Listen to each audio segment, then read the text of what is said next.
অনেকে বলে যে কুরবানি শুরু হয়েছে ইব্রাহিম আলাইহিসসালামের জামানা থেকে। আসলে এটা ঠিক কথা না। কোরবানি শুরু হয়েছে আদম আলাইহিসসালামের সময় থেকে। যখন আদম আলাইহিসসালাম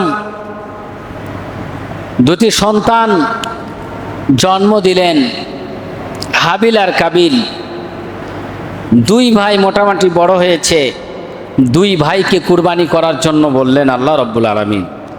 আল্লাহ পাক এ ব্যাপারে পবিত্র কোরআন শরীফের মধ্যে রেকর্ড করেছেন, উতলু আলাইহিম নাবা আবনাই আদামা বিল হাক্কি ইয কররাবা কুরবানা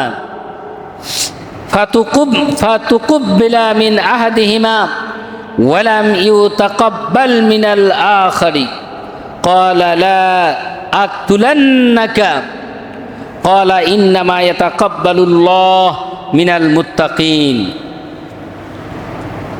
আল্লাহ রাব্বুল আলামিন বলতেছেন, আদমের দুই পুত্রের হাবিল ও কাবিল বৃত্তান্ত তুমি তাদেরকে যথাযথভাবে শুনিয়ে দাও। আল্লাহ রাসূলকে আল্লাহ বলতেছেন, আদম আলাইহিস সালামের দুই পুত্র হাবিল আর কাবিলের বৃত্তান্ত তাদেরকে যথাযথভাবে শুনিয়ে দাও। যখন তারা উভয়ে কুরবানি করেছিল, তখন একজনের কুরবানি কবুল হলো এবং অন্যজনের কুরবানি কবুল করা হলো না। তাদের একজন বলল, আমি তোমাকে অবশ্যই হত্যা করব। অপরজন বলল, আল্লাহ তো সংযমীদের কুরবানি কবুল করে থাকেন। একটা ঘটনা, যখন দেখলেন হাবিলের কুরবানি আল্লাহ কবুল করলেন, কাবিলের কুরবানি কবুল করলেন না, কাবিল বলল তার ভাইকে, অবশ্যই আমি তোমাকে হত্যা করব।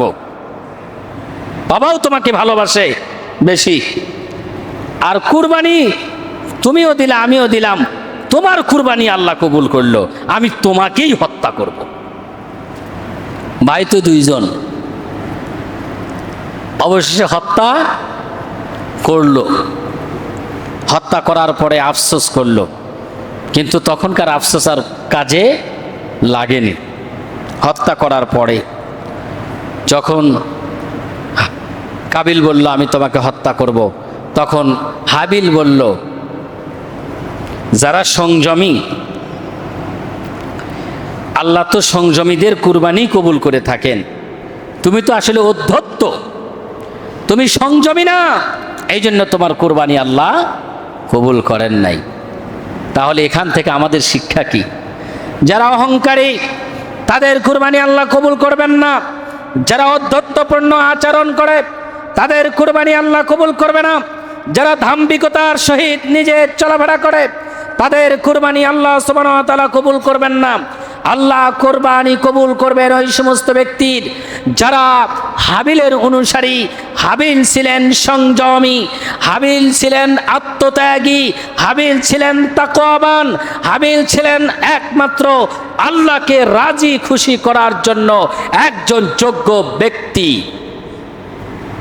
হাবিল যেরকম ছিল ওই রকম যদি আমরা হই, আমাদের কুরবানিও আল্লাহ পাক কবুল করবেন, নচেত কুরবানি কবুল করবেন না। আপনার কুরবানির পর্যায় হবে কাবিলের কুরবানির মতো।